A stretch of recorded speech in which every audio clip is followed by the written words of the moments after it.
what I found in that using AI every day is I was able to create more time for myself by taking off those tasks that I procrastinate.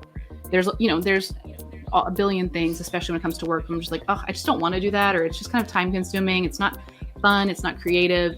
And now I can use AI for those things and make more time for myself to be creative and artistic, which is amazing.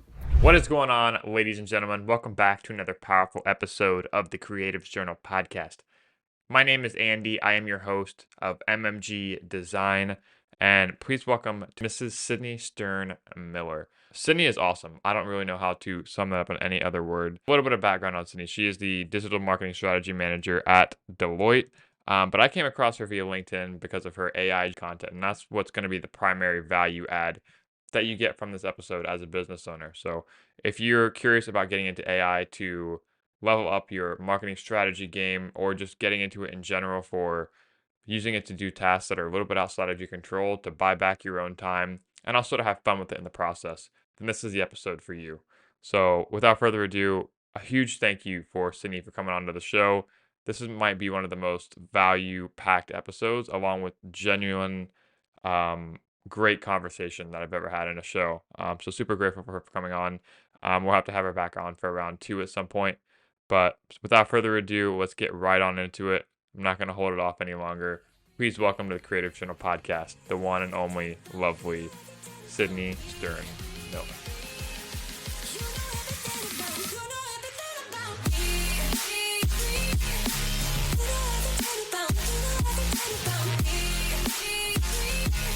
A lot of his headshots are AI generated. I think that started like a whole wave of the apps that people in the softwares, and they, can. I mean, sometimes it's hard to tell, but I can always sort of tell. Like, do you have any telltale signs if something for you, like, because you probably have a really good third eye for that kind of stuff? I see it less with people's headshots and more with just like images that people generate. So in my experience, when I try to generate headshots for myself, they've all been a little off. And I think you'd only probably notice it if you knew me well, but it makes me look thinner. It made me like my hair longer. The teeth were different. Teeth are kind of a dead giveaway. And then hands, that's still something that it's just really struggling with. But when it comes to generated images that could be used for like stock photography, it's getting harder and harder. I get the Midjourney magazine every month. I don't know if it's a $4 magazine. It's amazing. And it basically just does this compilation of images that people have been generating and the highest rated. So people will rank them on yes, I like this, or no, I don't. And so then they put them in the magazine, and it's been a wild experiment because we've kind of been around since the beginning to see the differences in the images at the beginning, a year ago, a little bit more than a year ago, to the images now. They're stellar. It's just getting so much harder to tell. But I do think that the biggest giveaways are always going to be teeth, hands, feet. And then as we move into more video content, they're turning images into video, the same is true. The transitions are very clunky. Yeah. Is it kind of training off of and I've seen it too, but I saw this meme, the first ever AI generated video was of Will Smith. And it was from, I forget what movie it was from, but it was so bad. It was comically bad. It looked like his face in Hitch after he got stung by that bee. Yeah. But, and so there people were making memes about that, but that was a year or 2 years ago. And so is it training it off of its past versions of what it's already made, from an image standpoint? So that's why it's getting stronger, or I'm certainly not an expert in it, but not dissimilar to any other app. They come out with fixes and version updates. So if something is not working and they continue to see that as a trend, they certainly try to address that to make those things better. And so who's really two of my favorite creators on AI image generation and video generation are Rory Flynn and Drew Bruckner. Those two gentlemen are incredible, and they always give the most plain language updates to what's going on. But recently, I think a couple of the things they've been working on, Midjourney has been working on, is upscaling. So if you think, and I didn't really know what that meant at first, but when you generate an image, it's going to be a certain resolution. So kind of, if you're in the game of marketing, high resolution is key. It's Right. critical to making sure that, we can post it on the sites we need to post it on and it's not going to look blurry. And so they're working on continuously giving a higher image resolution and a higher upscale ranking, which is nice. I would eventually love to print a couple of my own photos and frame them in my house from generating images. I think that'd be really fun. Yeah, that would be cool. Have you played around with the difference between the browser version of Midjourney versus because I remember it was right after it started, I went down the rabbit hole of starting to learn it in the Discord, and I was like, this is such a pain in the ass to use. I'm getting ADHD just with all these chats popping up. I was like, am I doing this right? Or I hear you. so I kind of lost interest in it, but then they have the browser version of it. I forget what's the name of the browser version? I think Loop or now you can reroute it directly through. Well, I think you still have to have a Discord login, but if you go into midjourney.com, it will take you into this new kind of platform that doesn't look like what you were talking about, the Discord, kind of chaotic feed. But I agree with you. That's what took me so long to get into image generation was I started on Discord and I was like, and I had never been on Discord before. Not really. I had just watched a couple of them. And the learning curve of knowing what to type when, and then the constant influx from other people. Yeah. But you can set it so that you're communicating with the Midjourney bot directly and you're not communicating in those group chats. So that is a little tiny hack. And that way, it's basically a text message going with Midjourney in Discord. So you can just communicate with it directly, search all of your previous stuff, and you don't have to search through everyone else's. Oh, nice. Okay. So I can send you that tip of how to set it up, because I think you just have to do /settings, and then I'll find the right link for you. That was a game. So that would be. Have you made a piece of content on that before? I must have missed it. No, I actually haven't. I don't do a ton on image generation, educating people on image generation, just because I think there's people doing it better than me. But my favorite thing to share is when I get really hilarious hallucinations, just because they're so absurd. Yeah, I see. You post those every week, don't you? I try to, yeah. It's kind of fallen off in the parenting summer debacle, but coming back. Yeah. School's I understand. How did... Yeah, this is typical parent nowadays. My mom's she's constantly happy now because I'm always out of the house. But so that kind of is a good segue. How did you get into starting content? Was it just kind of a natural curiosity? Because I know it's not with anybody, it's not your full-time job. So how do you how did you get started in content? I know you have a great niche in AI, you have great branding. Thank you. But yeah, how did you kind of get started, and what's your approach to it nowadays? Is it more for fun, or is it something you're trying to pursue long term?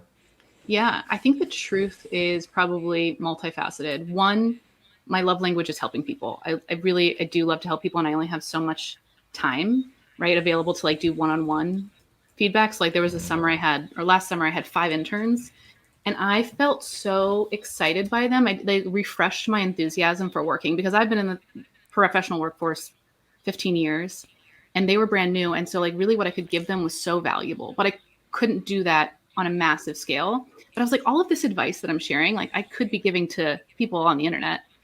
And, if it's a value, then it's a value. And if not, no harm done. So I think that was the first thought I had. And then what solidified it into creating content was I have been laid off in the past. I've been laid off twice. And in this job market, I think it's a lot harder to get roles. And I don't think I'm at risk of getting laid off again, but I think it's smart for everyone to be mindful and keep their resume up to date, and to just make sure that, you're taking care of yourself, because at the end of the day, that's the only person that's going to take care of you. And so about a year ago, it was October of last year, I was like, you know what, I'm going to build a personal brand for myself on LinkedIn as a professional. And I don't want it to always be about my face. I don't want to be an influencer for my personality, but I do think I have some things to offer that could help folks that are coming up in their career.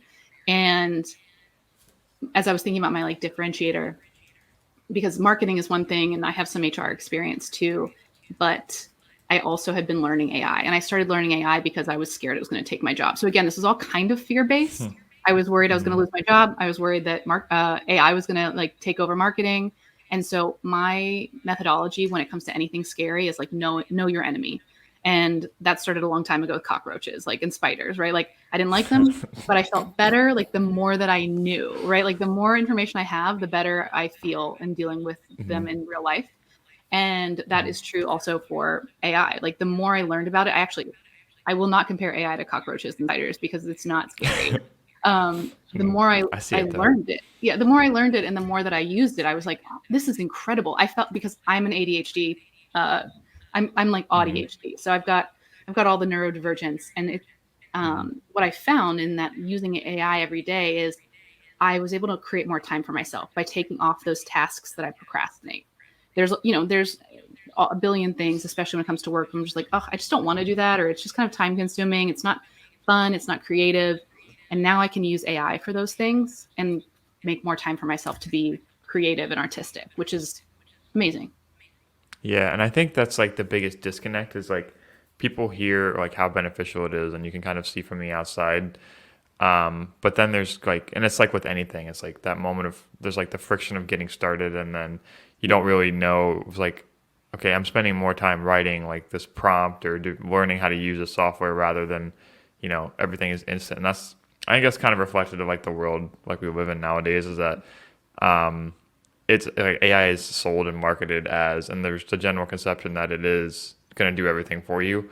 Um, but if you don't have like the knowledge and the like literally the inputs to give it to do the right thing, um, that's tough. So like, where was your first kind of destination to go to educate yourself and learn how the cockroach works? Yeah. So, oh, I feel so bad. I've given AI the cockroach title, but I would say the first place I always go is Coursera, which is a free online course platform. It is how I reskilled myself into marketing. I graduated with a degree in marketing, but I went to work in HR for 6, 7 years. And so when I wanted to come back into marketing, that's where I went. And I honest, in all truth, like 2 courses there, and I was able to transition back into marketing into a role Oh, that was commensurate with like my years of experience. I didn't have to start over, which was awesome. So because of that experience, I went to Coursera. I looked up some AI courses, and there are two. I could give you the name of them, but I want to say one is from Deep Learning AI, and it was probably like introductory, prompting for AI. And another one, I'll have to get you the name of it. I think it's from the University of Michigan, but there were just two kind of intro level courses. okay. So And they weren't like marketing specific courses then. no, because Okay. I don't actually think marketing is something that most people, like, how to do that. It's more of like just getting over the hump of learning how to use AI, because really it's nothing more. Like, I think the biggest aha moment I had was the biggest difference between AI is like retraining my brain from the Google mindset. When I go to Google, and this is a real example, this is like kind of what changed my opinion. I needed to create a YouTube strategy. I had never created a YouTube strategy for my company before. But I mean, in my mind, nothing's rocket science. Normally I would have gone to Google and been like, hey, how do I create a YouTube strategy or a YouTube strategy template? And you're kind of beholden to whoever's ranking top on Google. And like a lot of times it's not great, but they're certainly not going to help you build the strategy yourself. Whereas if you go to AI, ChatGPT is my weapon of choice. Typically, I'll be like, hey, I want you to act as a, marketer with 30 years of experience. We're working for, my company is Deloitte, and I need your help building a YouTube strategy. And that is where I saw this like behemoth of, great, this is your step-by-step of where you need to go and what you need to do next. But then it gets better. Then you can be like, great, let's start with step 1 and work together to build this out. And then let's go to step 2, and then let's go to step 3. And then before I knew it, within a week, I had this like really beautiful YouTube strategy that I had iterated. Essentially, like, it felt like I was working with someone else who had a lot more experience than I did. And then I was able to present it, and everybody liked it, and we moved forward on it. And so I think the time to launch new ideas, new projects just exponentially got a lot faster for me. And I realized the value in being able to use AI versus using Google for things that required multiple steps. Yeah. What's that biggest? That was really good. So what's that biggest disconnect? How can people kind of transition the the default mode of Google search? Because I know like when I go in to type into Google search, I have a certain mindset that I'm in. I'm like, what's the biggest disconnect? How can you kind of train yourself to, first of all, what are the biggest differences between a chatbot like ChatGPT or Claude and like Google? Like, what's the mental approach difference for you? Yeah, well, I think they're eventually going to be more and more similar. I mean, even now with Google, like you're going to get the AI summaries up top. So Mm-hmm. what I'm going to say to you today is probably going to be different in a month or 2 months. But for now, I would say the most helpful thing that really helped me to retrain how I think and how I act is asking ChatGPT or whatever your AI tool of choice is one question every single day. And that was my commitment. I was like, before I go to bed every day, I'm asking it one question. So sometimes during the day, I'd be like, oh, like I want to research this medication that my doctor told me I'm going to be on, and let's talk to AI about it. And I was like, oh, and that was like a learning moment. And then the next day, I was like, I don't have anything to ask ChatGPT. Let's see if my daughter has anything that wants to ask. And so I would start to ask much more like personal questions and realize the value of what would give back. Or like if I was having a challenge with my daughter in potty training, I would say, hey, act as a childhood psychologist. This is what's going on. Can you talk me through ways that I can talk to my daughter about this? And it really like that question a day helped me to be like, okay, there is so much value in this. And then I wanted to use ChatGPT more. So, I guess the alternative would be like stop using Google, like take it off your phone or take off the Google search and like only use ChatGPT for a week. But either way, just like build the habit, and a habit takes 21 days. Building the habit of using it every day and making it one of your go-to apps, I think is probably the biggest learning curve. And then it just becomes natural because it proves its own value. Yeah, I think that's a good. I mean, James Kerr talks about like the habits, but also like reducing the friction to getting into using something. I think not a lot of people. I know a lot of people, but not a lot of people I know like you actually use the app. It's more of a desktop default, Mm-hmm. and that's. I mean, I could obviously. I'm thinking I could change it to like a Chrome extension or a bookmark. Or there's also I've done too a couple things from what you said too. If you go in and ask one every day, you can save your past chats. That would be a good way to kind of reference and see your progress. And you can also build off the past ones. Yeah, But it's another really. one too is yeah, I use Arc browser Mhm. and it's awesome. I don't know what But you ARC can is. Tell me a bit more. Yeah. so Arc is it's ARC. It's like a Chrome alternative, but it has like inbuilt AI sort of things, and I had so many reservations about switching over from Chrome because it's like okay, like 15 years I've been using Right. Chrome, and Just have I'm it. like, yeah. So it has like its signature is like the sidebar, and you can also minimize out of it, so you get like a full screen view. But then it hover appears when you scroll to the left, and just the UI on it is like they have a whole team of they're kind of like documenting their whole journey. They have a huge YouTube channel. They're always adding on features. They have customizations for the browsers. Mine's a bunch of different colors. So I Yeah. think you would love that. I'm But what excited. you Yeah. can do, yeah, but what you can do is you can set Perplexity Yeah. default as your default search engine on Arc. That's So, and amazing. I don't think Chrome can do that. But the Yeah. biggest unlock for that is that you can use and it'll aggregate and source pull too. So it's kind of like a Google search. And I think that's that perfect kind of runway that eases the friction from people transitioning from Google search because you still have the credibility and the backlinks, Yeah. while also kind of getting into more of a chat like interface and like approaching it with that mindset. I love that. I like the duality of that because I don't think I'll ever fully give up Google. Like there's certainly like especially location based stuff. I'm like, hey, find, a kid friendly restaurant near me. I'm typically going to Google and Yelp and TikTok for that. I'm not going to go to ChatGPT for that yet.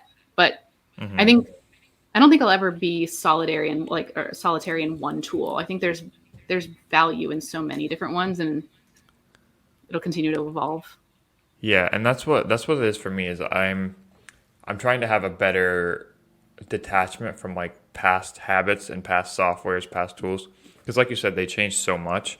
Yeah. And I think the biggest like desirable attribute, the biggest advantage is being flexible and being comfortable with that uncomfortable process of like the friction of starting something new or transitioning from it. Because once you kind of get stuck in your habits, like that's the moment that I'm not want to say like passed up, but then you just become so much slower to adapt changes to trends and things like that.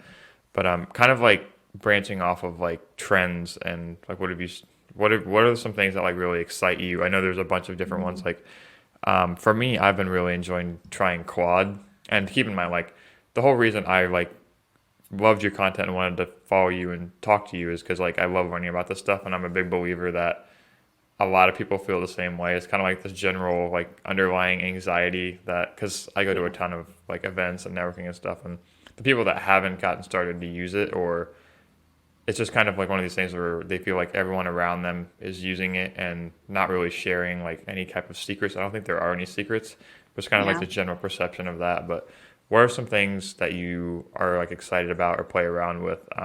Personally, I'm really diving into Claude right now. But oh, Um, Claude, yeah. yeah, they have their artifacts feature, and it's all available in their free plans. So I have GPT 4.0, always loving that. But I mean, Claude and their artifacts, it kind of like trained itself on past data, it can remember conversations. It's all in the free version. That's Um, awesome. so like, yeah, what's sort of the long-winded answer of like what's got you excited? What are some things that you like Yeah. playing around with nowadays? Yeah. And to just to hit on your point from the folks who feel like intimidated by the fact that other people are moving forward, like I think that's part of the reason why it's important for creators like us to post and share. And I think that's why I really appreciate folks like Jasmine Alik and Rory Flynn and Drew Bruckner, because they, again, it's not scary and it doesn't have to be. And I think that's like the biggest thing I want people to take away is that we've done a disservice in calling it prompt engineering, because that sounds like you have to have an engineering degree to do it. Like prompt engineering sounds very intimidating. All it is Hmm. asking questions. Like that's it. You're just asking good questions and providing good information. So I think the more that we can share that with people, the more people feel comfortable getting up to speed on it. But Hmm. I would say the things that I'm exploring and excited about right now, I have a couple. I am learning Python so that I can hopefully build an app myself. And I'm using Claude to do that. I actually have like I paid for Claude and I've maxed it out because like I don't know crap about development and programming. And so I'm like, listen, buddy, you're really going to have to walk me through this on a basic level. But it's amazing because I feel like what probably would have taken me a year, I've done in like a month. And when I run into coding errors, I can copy and paste the code, send it to Claude and be like, hey, I'm getting this error. And it's like, oh, I see where that error is. Like this, and it explains it. And it's like, hey, this is the problem. Try like remove this, this, and this, paste it back in, and you should be good to go. And so it's like this working session with, Uh-huh. in a language that I don't even understand. So that feels really exciting to me. Um, I love Gemini because to your point about like saving chat history, I really leverage that a lot, especially like if I have an Hmm. idea for something, I'll go plug it in and then I might go research it later. I love that Gemini can export your chats directly to a Google document because it's connected to Google. And so that for Yeah. me is amazing. Maybe not enough to use Gemini as my main like hub. Like I do prefer ChatGPT or Claude more right now. Hmm. And then the other thing I've been exploring a lot is video. So I've been trying to mess around with like taking an image and like an example I'm really struggling with. So like I need to do some more work on this is like a coffee cup with steam rising from it, right? Very aesthetic, very cute. Hmm. And so I've got that image and it's beautiful. But when I actually plug it into Runway or Luma AI, I'm having such a hard time like getting those videos to look natural. Like instead of like steam gently rising from the coffee cup, it looks like steam being blasted in or like an explosion Hmm. of steam. And so in a way, those challenges excite me because it's something new and difficult to learn. And then I can get over that hump and hopefully teach other people how to do it easily. Hmm. Yeah, that's really cool. Especially the whole coding thing. I Yes. know that's like because I think a lot of people have the conception that like you have to know something to be you have to know something really well in order to be able to use it the most effectively. Hmm. And the reality is, if you're it's like using a computer versus knowing how it works, right? Like if you want to, there's people that go in and build their own PCs and their own, custom devices, but they don't actually know how all the wires, the gears, the internal functions, they work. Right. So I think there's kind of like finding that line. And when it comes to something I really like value your opinion on is like when it comes to the creative parts of it, like I see all the time posts where like, okay, I made this AI generated image using this prompt and I took it into Runway and then I did these other 3D rendering software and it creates like an output. To me, that's like cool, but how can you kind of bridge the gap between like because for me, if I see a really fascinating, genuine like piece of art, I'm just like, what? The reason I appreciate it is because it took so long for them to do. Like Hmm. a I forget the name. Oh, damn. Thomas Frank, he has this story about like anything digitally created, and he talked about this with his whole like YouTube library and all the tutorials he did on this software that's like now just axed. So it's like these hundreds of hours of tutorials, and he goes like he got asked questions like, how do you cope with that? It's like, well, there's a story, and I'm going to butcher the name, but it's like the story of these like Chinese table makers, and they go in and intricately lay like single grains of sand onto these tables, and then it takes them upwards of 6 months working 10 hours a day, whatever, to make this beautiful little table thing. And they'll do it, and they'll have a little ceremony that lasts 30 minutes, and then they'll brush it off afterwards. And so Wow. I kind of approach digital creation the same way. Um, you do it for the art of it and the appreciation afterwards and the acknowledgement that so much went into it. And for me, when I see like a super process driven AI creation, whether it starts with this software and then go to this one, it's like to me I don't get that same sort of validation. So where do you see the biggest value in using those tools to still create something that's meaningful but kind of isn't just like surface level like that? Like, where do you think the Mm. actual meaning comes from like that? I think there's so much in here that we could like. There's so many avenues that we could go down, but yeah, we Mm-hmm. live in this world that is driven by dopamine, right? And it's Mm-hmm. the attention economy, as Gary Vee says, and it's so true. But we have an attention span that lasts 8 seconds, and so it's no surprise to me because I'm guilty of it too. That when I can create this beautiful piece of artwork, like stunning piece of artwork in 8 seconds, like I get that dopamine hit, and I want more and more and more. But it is extremely Mm-hmm. different than the work that goes into like I love painting and I love illustration. Like Mm-hmm. an oil painting, for example, takes months because especially if it's a big one, and Mm-hmm. it's a different kind of dopamine. And I think it's really important to be aware of that. I don't think it's going anywhere. Just like unfortunately or fortunately, social media is not going anywhere. Like that is the way of the world. And I think the more that we can, especially for the younger generations, remind them that this is just a facet of your life. You don't live on the internet. Like you need to go outside and have those real experiences and try art, like, and maybe you'll never do art physically. That's okay. And maybe you're going to be this beautiful AI image creator. That's fine. I think as long as we have purpose within ourselves and that fulfills something within us, then that's really all that matters, because what the world thinks, or if it's like the internet could go down tomorrow, right? The meteor Mm-hmm. could come.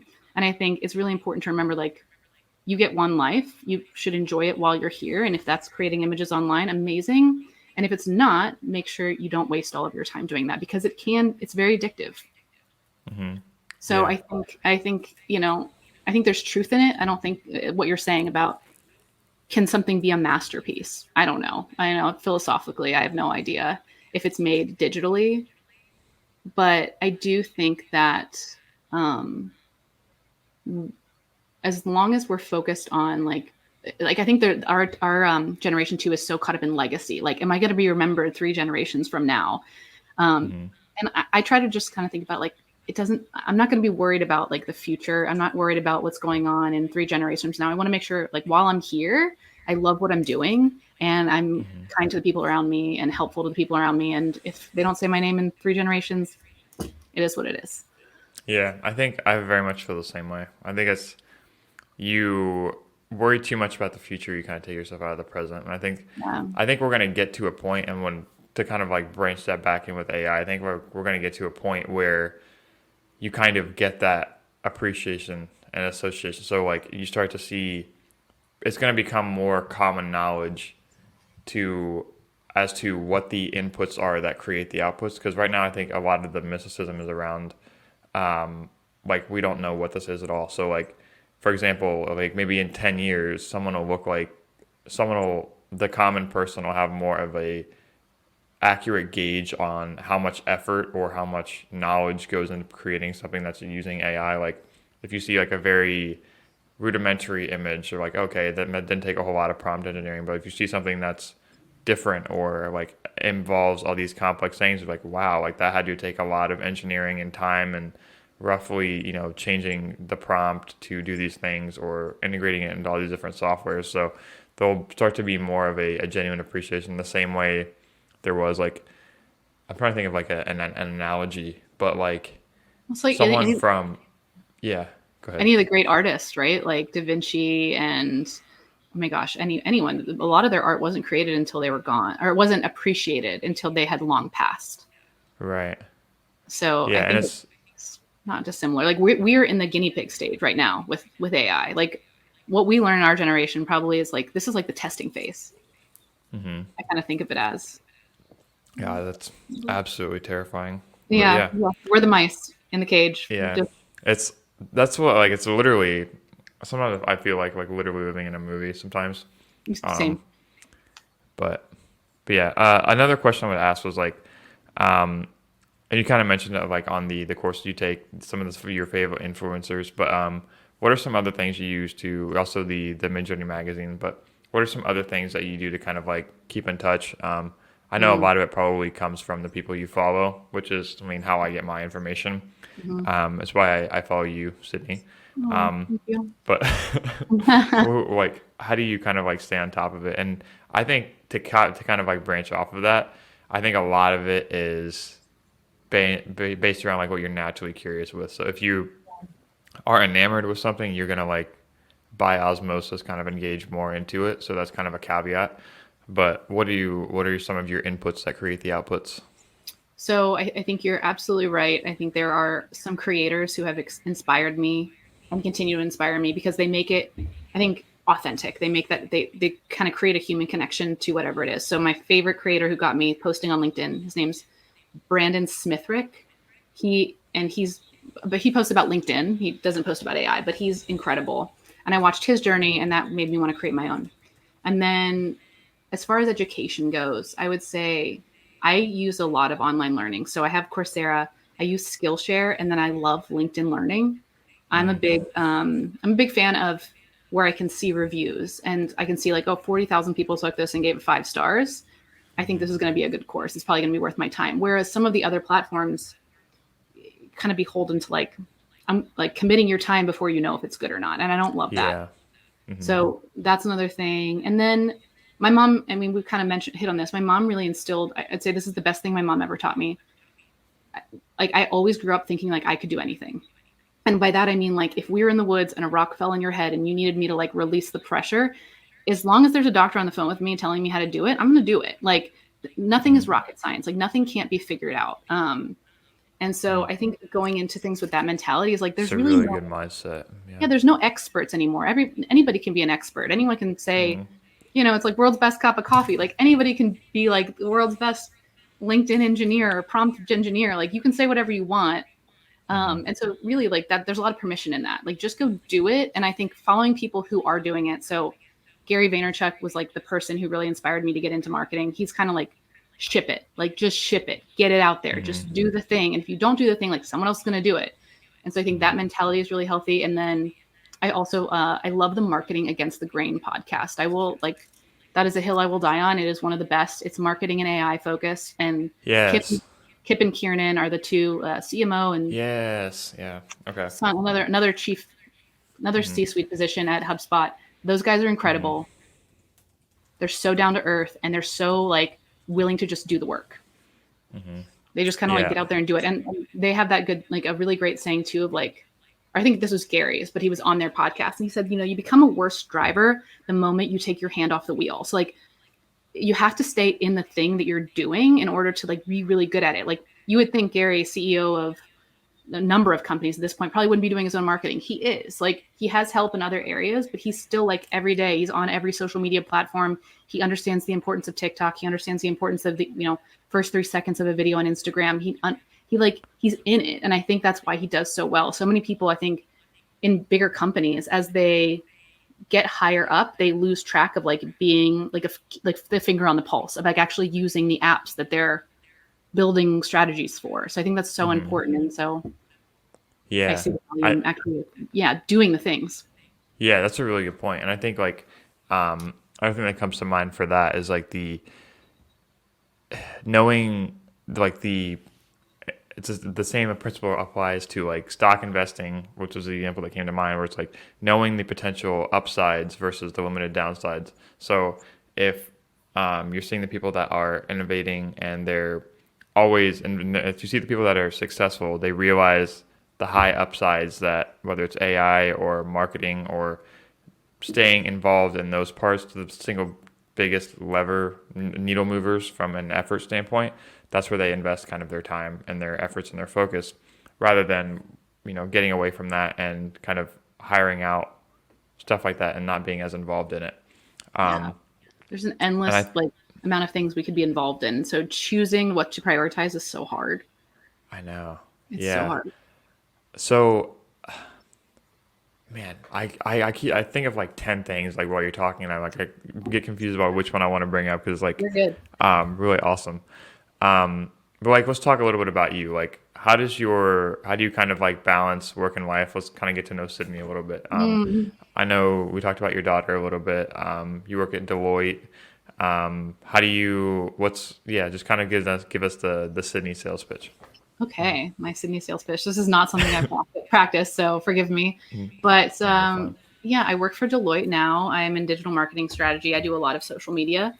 Um, am I super passionate about social media? I'm not, but I love the work that I do at Deloitte because I get to work with people. So I do their life at Deloitte channels.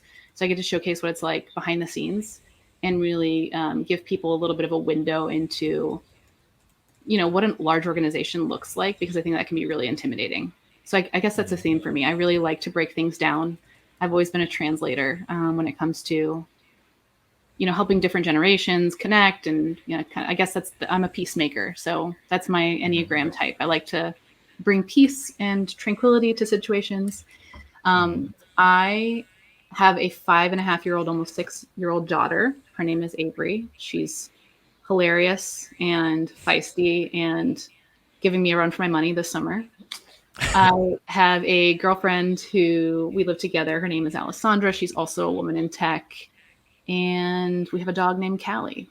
In our free time, we like to be outside. I'm not like a camping kind of girl. Like I'm not like I want to go.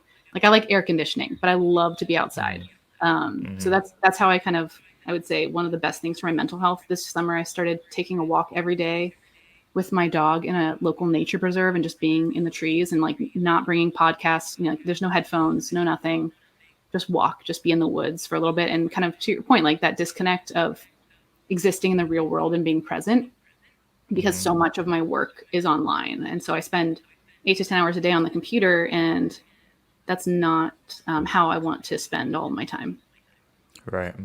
Yeah, Yeah. that's a really good point. Yeah, and definitely feel the same thing. And it's kind of like I'm trying to find hobbies that you do just for the enjoyment of the thing, right, and just the Yeah. appreciation of like being in the moment. Like I want to start doing pickleball. I have to get Yes. over that fear of it because I'm almost afraid to start because I think it's one of those things where it's like I'm just gonna love it so much where it's just gonna like change my entire career path and like okay I'm doing this 4 hours a day now, like there's no alternative. Well, you know what Um, they say? They say usually the thing that you're afraid of, you need to go like running towards. So yeah, sounds like you have yeah, your task. I yeah. I'm love afraid pickleball. of. My girlfriend and I play pickleball all the time. She's Oh, like really?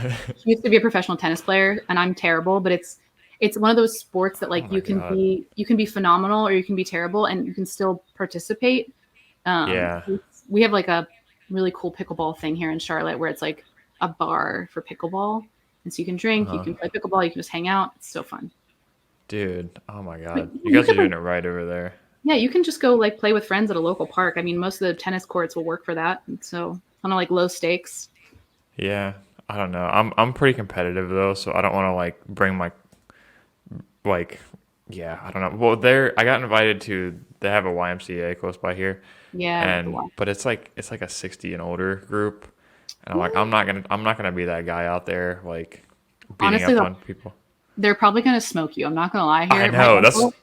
My That's what I was uncle's going to say. Yeah. 80, 83, and he is a beast at pickleball. Like he could like, wipe the floor with any of us, even Alessandra. Like don't make any assumptions because they are probably really good.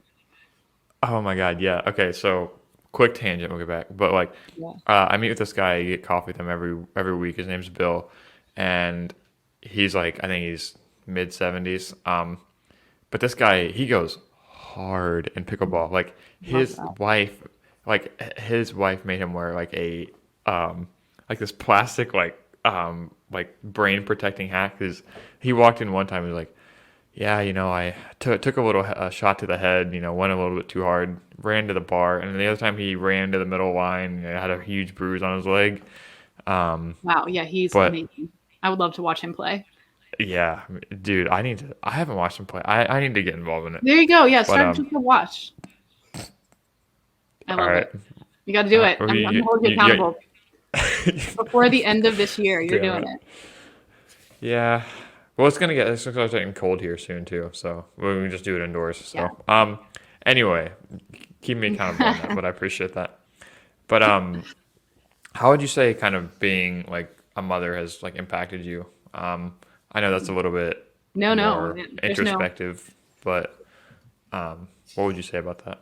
nothing off limits. I think that parenting is the hardest thing on the planet. I only have one, and I'm really lucky. I share custody of her with my ex, and he's an amazing dad. He's so good. So I only have her 50% of the time, and I still think it's like the hardest job in the world, just because I treat her like I would want to be treated. It's also like the most amazing experience. There's this poem I read recently, and it was like, because I think all of our moms have said to us, like, if you have a daughter, there's going to be payback. And like, that was like supposed to be fear inducing. And that's true. Absolutely. But there's also been like this really beautiful thing of like being able to see what I deserve because I see her innocence and I'm like, oh, like it's oftentimes hard for me to set boundaries for myself, especially with like doctors or, bosses or people that are older than me because I was raised to believe like, oh, I have to trust you. You're right.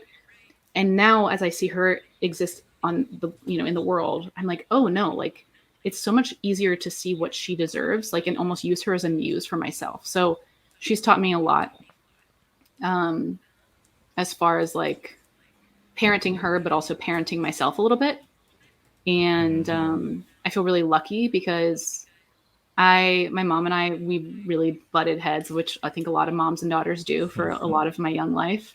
And having my daughter and bringing her into the world has really like healed our relationship in a big way. So my mom's like a huge part of our life now, and my mom loves hanging out with her, and I love a break. So Yeah.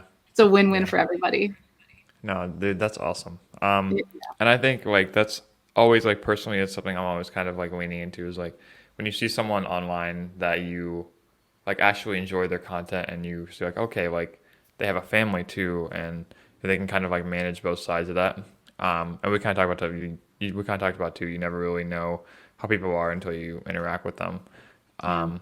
But I think a big thing too is that people sometimes when I reach out to people, I'm talking to them for the first time. Like they really wear their ability to. They take if you compliment them on like their work life balance, not their work life balance, but their ability to have a family and be who they are outside of work, as opposed to just their career success. Like they wear that like a badge of honor. Yeah. And like consciously, like as I kind of grow into a career and I kind of take all these inputs, I'm like, okay, like who are the people that I want to follow that kind of embody those mindsets that I want to be like. They seem very fulfilled in their careers, but they're not at the expense of their own personal happiness and their mental health and so forth. But like for you, given that you've had that kind of priority shift and the perspective shift, like what does an ideal day in the life look like for you? I know. Have you ever heard of Ali Abdal? I don't know. Doesn't ring a bell. Okay, so he's a YouTuber, but he's big on creating a lifestyle and kind of career for yourself where you can create like your ideal schedule.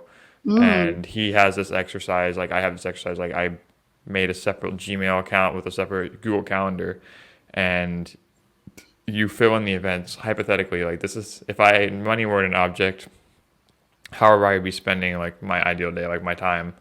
What energizes me the most at what times of day?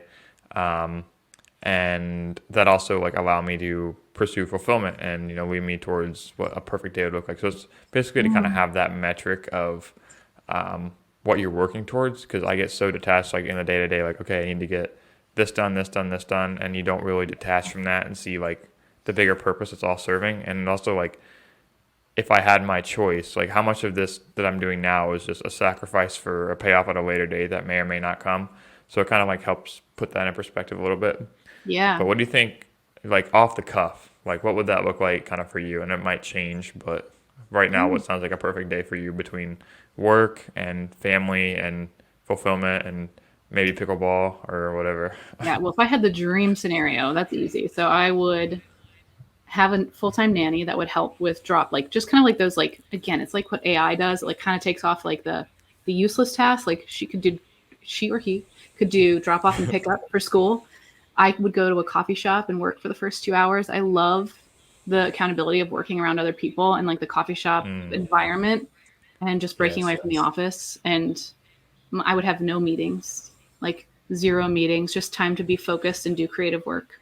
And then I would have time to cook dinner. Like I love cooking. I think cooking is also an art, and there's some dopamine in it for me of just uninterrupted time though. It can't be if my child's here because then she's just going to want to, make a mess and have me look at her do a dance 60 times. So it has to be like uninterrupted cooking time, and then a family dinner with some wine, walk outside, and yeah, go to bed. And so like early, and just that would be a perfect day.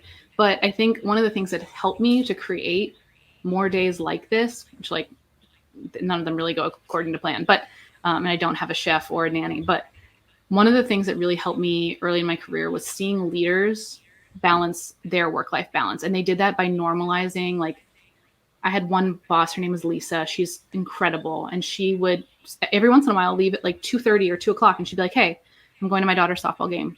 Or hey, I'm going to volunteer for my son's football game at this concession stand. Like, you're doing great. Like, also, like, if you can wrap up early today and get out of here, like, please feel free. And so it was that normalization. And like, she was the same woman who walked into a boardroom full of 9 men and held her own. She was incredible. She was so smart. She was so like, she just had this composure to her, and that I hadn't seen a lot. I've seen a lot of women in HR, like really high anxiety and anxious and, stressed out and feeling like they need to satisfy everyone's needs. And so being able to learn from her and her unapologetic balance was what told me, like, because I need to see things to believe them, like, in a way. And so it told me that it was okay to do that. And now I am really an advocate of doing that for my team and like the people that I work with. And it's not just parenting. It's also like, I have, ADHD, and I have some symptoms of like kind of on the autism spectrum where I can be really overwhelmed by noise. And in particular, if there's a lot of different noises at once that I'm not in control over. So an example from a conference I was at was, we had a conference all day. We were in this like one room with 35 people. They were showing a video at over lunch. People were eating, they were having conversations. There was a video going in the background, and there was music coming from the speakers in the room. And I was just like I was starting to like really lose it. And I looked at my team and I just said, hey guys, I'm having a really hard time with all this noise. I'm going to take my lunch and I'm going to eat outside. It has nothing to do with what's going on here. I can't handle all this excess noise. It's really making me anxious. And so I made sure to vocalize that. And everybody was like, or there was at least one or two people that were like, I'm having the same experience. Can I come sit with you? And I was like, absolutely. But I think it's really, really so important for people to tell the truth when they're struggling, because nobody's perfect and nobody needs to be perfect. That's not our job. And those kind of accommodations are, what I think we need to exist as human beings. And so that was like probably the most life-changing thing for me in my career. And is seeing people who did that well and now being able to implement that in my life. And so I think it's just really, really important to tell the truth and tell the messy truth. Don't be afraid. Yeah, Like, I love that analysis too. It's, you're going through your day. It's like such a like a scientific analysis. It's like, yeah, I get dopamine from this and have this creative time. So, I think like what I think you have a very good sort of like finger on the pulse. Self-awareness, like I said, I would call it, is like how what you do makes you feel and how to create more of that. And I think that's like a superpower. Because people, I even see it in myself, like self-awareness is honestly like it has to be one of the biggest advantages, because if you know how to act according to your core values, what you actually want to happen, if you know yourself really well, it's a lot easier to be consistent with that and end up getting what you actually want rather than what other people acting according to like what other people do. And yeah, I've seen that before too. And like I'm super guilty of my of what of like the inputs and opinions of others, like actually changing my own mindset. And I didn't was doing it without realizing it. So like whether it's work or the actions I would take, it's like you want to be doing what's normal all the time. And I Mhm. think it's really refreshing and energizing to see someone who's like, I don't give a shit about what anyone else thinks, in a good way, Yeah. and is acting It'll be according to scary. their, yeah, it's like following their own compass. And that's kind of Yeah. a really cliche term, but it's not easy to do unless you're really kind of familiar with what's going on under the hood. But you kind of Yeah. touched on your past experience there, but what did you learn from HR that Mhm. kind of, because that seems like, and I've had a couple interviews. Like I interviewed Lacey Picasso, who's a creative director, entrepreneur here in Columbus, an absolute like rock star. But she had this very sort of contrasting, and I see it a lot in successful people, is that they have like this contrasting role, like somewhere in their story. Like she took a sales job and she was always in creative business ownership, and she took a regional sales job for like 2 years. It's like, I really got, in touch with product, learning how to communicate, do all these things. And I know it's one of those things like you can only kind of connect the dots looking backwards. So maybe you didn't intend to get into that role in the beginning. And then it's like, okay, well, looking back on that, I can see why that makes me who I am and who I'm successful for today. But what did you learn kind of from that chapter, and what do you value? What value did you take from that? Yeah. I actually I really loved the HR world. And I think it had a lot to do with the company I worked for. It was a global manufacturing company. It was named SPX at the time. Now it's SPX Corporation. And I never thought I would enjoy a manufacturing company, but it was incredible. So I worked in the corporate headquarters. The HR team was 40 people. And at that time, that was like 2010. At that time, everybody worked in the office 5 days a week. There was no remote work that didn't exist then. So Mm-hmm. it was normal and it was fine, and it was lovely to get to work around all of those people, because as a young person, I was so hungry for wisdom and sage and experience that I didn't have. And I needed to be able to see examples like I can copy anything, right? Like you show me how to do something once, I can absolutely do it, but it takes so much longer to create it from scratch.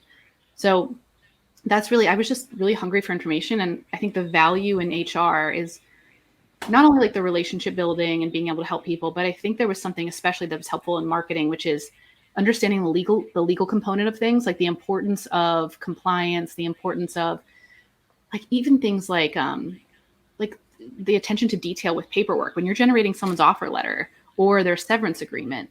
One small date could change, the cost of what we pay them, like in their severance agreement, from 6 weeks to 6 months. And so it's really like I learned the value of attention to detail and thinking about things from a legal perspective that I've taken with me now to marketing, because there's so much that I think most social media managers for smaller businesses don't consider. Like you can't use unlicensed music on your reel if you're a business, because there's a potential for you to benefit financially from that video. And if you didn't pay Eminem or for that music license, then you could be liable for a lot of money, like a lot of money. And so that's been really helpful. And then I would say, looking back, I think the biggest lesson I kind of took and why I'm not in HR anymore was I didn't feel like I could be myself at work. We've talked a lot about authenticity during this.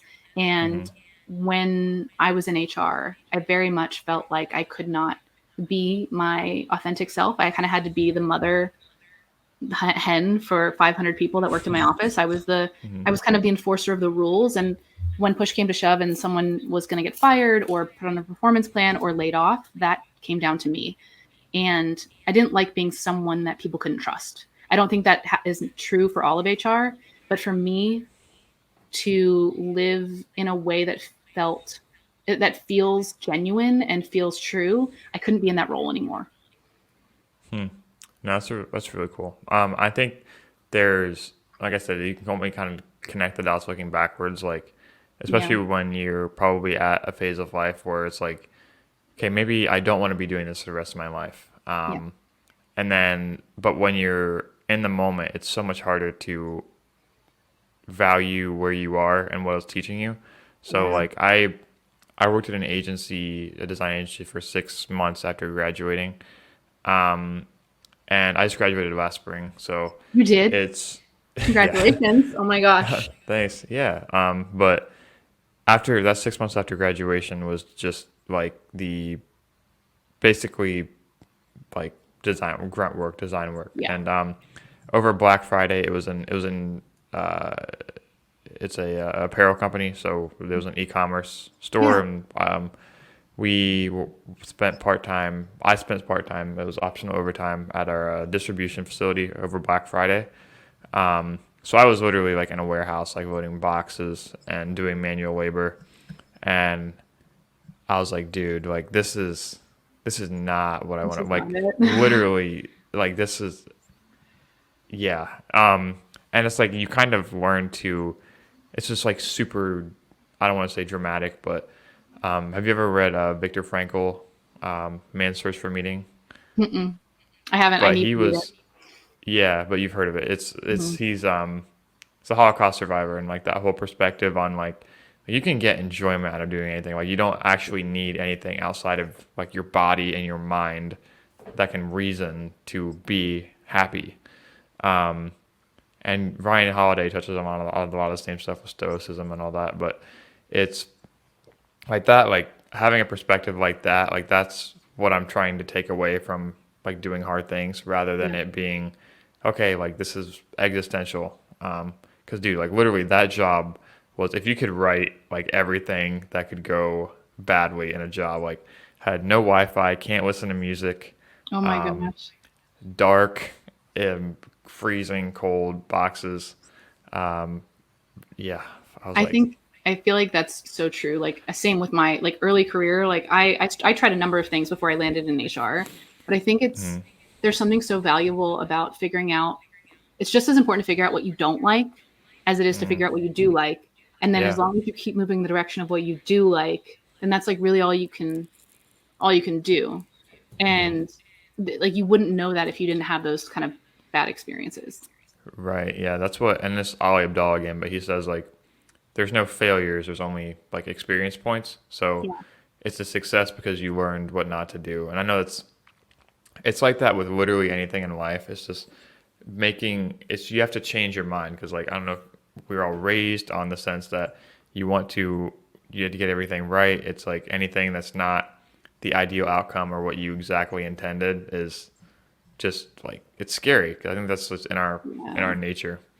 I agree But with that. And the purpose, like the purpose, I'm not even sure what the word would be, but like that purpose destiny is like so crippling sometimes. It's like, well, I mean, I'm 36 and it's like, have I found my purpose? Certainly not. Have I found joy and happiness? Yes. And is this the job I'll have forever? Probably not. Like I'm going to keep moving in the direction of like what I enjoy doing and what I like doing and might, mhm. pivot careers again. Who knows? Yeah, well, that's And a that's really healthy okay. mindset. That's a Yeah. really healthy mindset, like detaching from it and not feeling like because it's almost like a virtue signal when people ask you like, are you living your dream life right now? It's like I don't know, like Yeah. what compared to what, you know? Like I'm I'm not on just a kind of like yacht. Yeah. In the I know, Mykonos. Like, yeah, I guess. yeah, like I'm feeling my way forward through life. So I always say, but Hmm. but to wrap up, like where can people go follow you, learn more about you? Yeah. Where should people go? Please go to LinkedIn. Yeah, Sydney Stern Miller on LinkedIn. That's going to be the place you can find me the most. And then from there, I've got a website, sydneysternmiller.com, and then I've got an AI image generation Instagram if you want to check it out. But it's all linked on there.